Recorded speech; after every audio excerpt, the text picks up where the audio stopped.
2013 Roland Garros. Just talk about the changes you've tried to make, in coaching purposes and that this year, and how things have been going.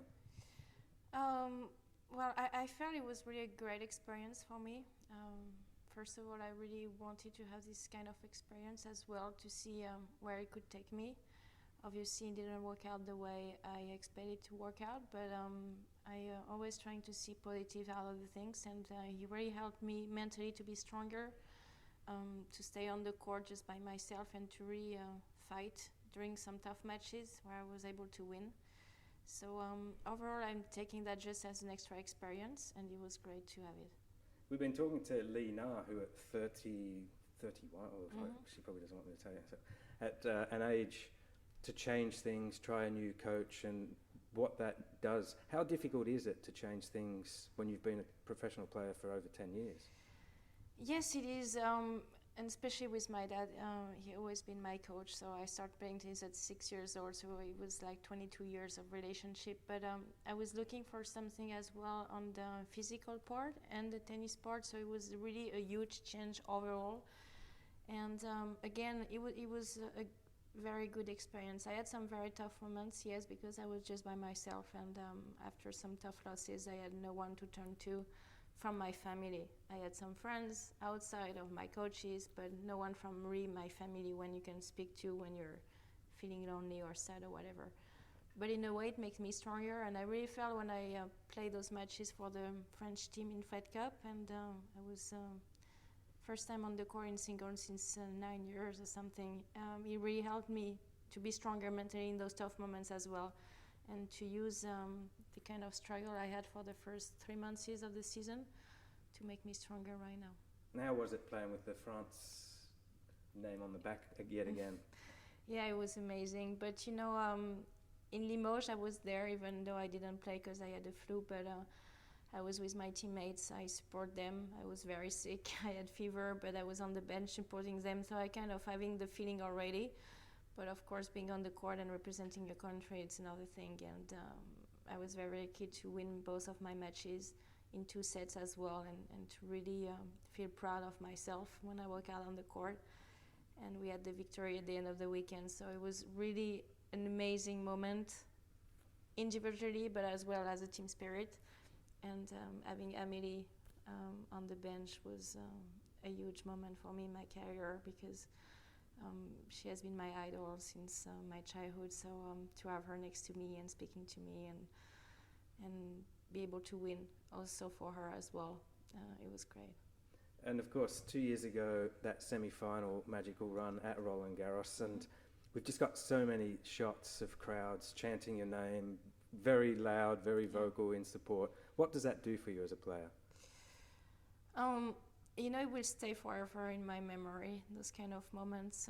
I really put my Wimbledon final and my French Open run at the same level emotionally. Having the luck to live those kind of moments, it's really amazing. And even though sometimes you have some hard days, I am looking at the big picture and remind myself how lucky I've been able to live those kind of moments on the court. And honestly, I had some goosebumps, especially when I won against Svetlana in the quarterfinal, and it was the last match of the day.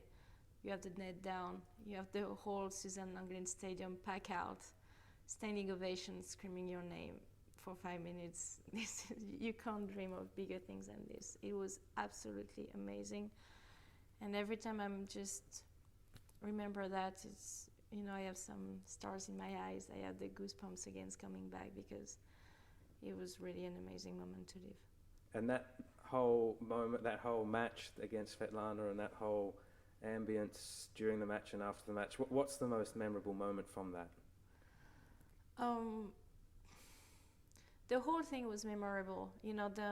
My whole run, because I had some very tough matches at the beginning of the tournament. I think my first 3 matches was in 3 sets, very close. I remember playing against Julia Gorgas, and I think it was the 3rd round, and she was playing amazingly on clay, coming out from winning Stuttgart, making the semi-final in Madrid. She was really the player maybe to win the French Open. So it was kind of an upset for me to beat Julia on this stage of the tournament, and then I carried this momentum towards the quarterfinal.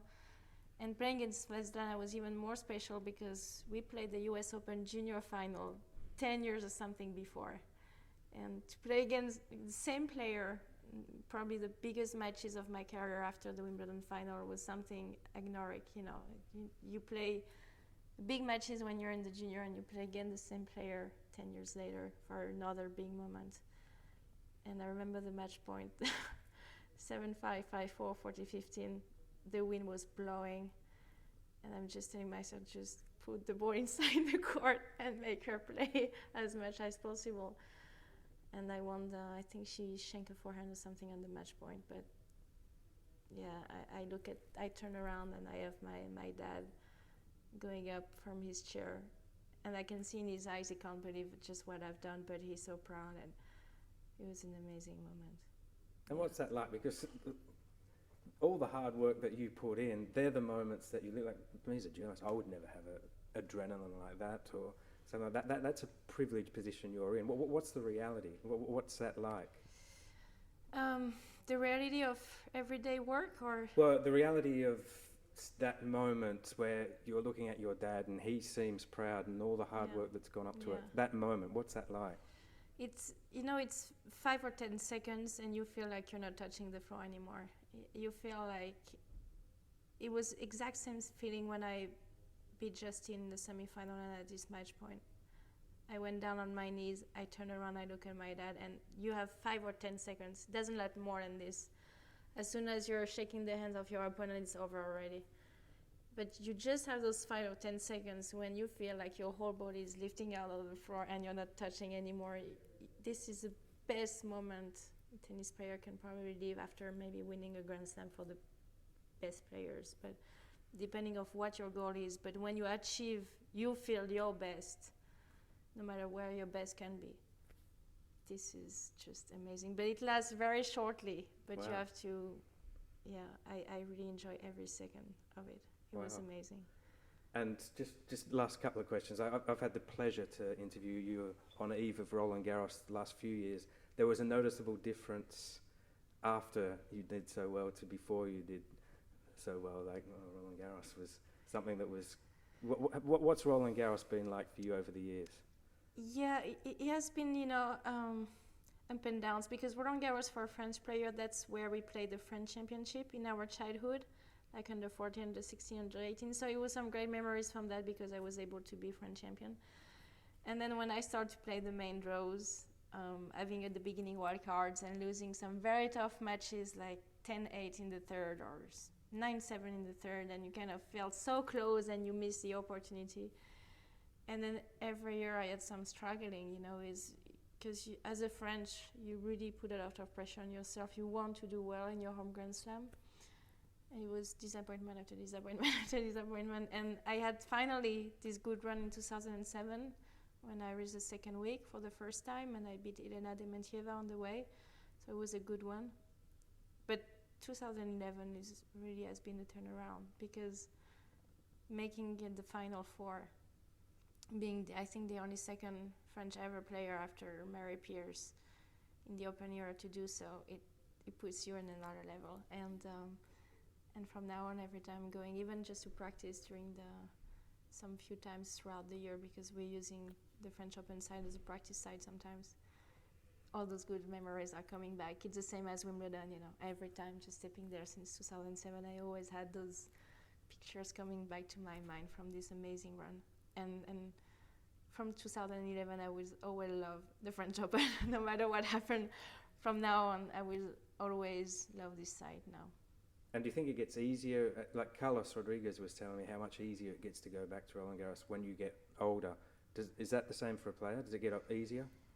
Yeah, because you're kind of being more... You look more at the big picture than when you're younger. Everything is so important when you're young. It's like... It's the same as a teenager. Everything... Look the end of the world when you're not having it, and when you grow up, you're kind of looking more at the big picture, looking more of what you already achieved. And of course now it's getting easier for me to go back because I've been able to do very well there. So I know first I can do it, and second, I already done it, so it's not like I'm putting pressure on myself saying I have to do it because I've been able to do it before.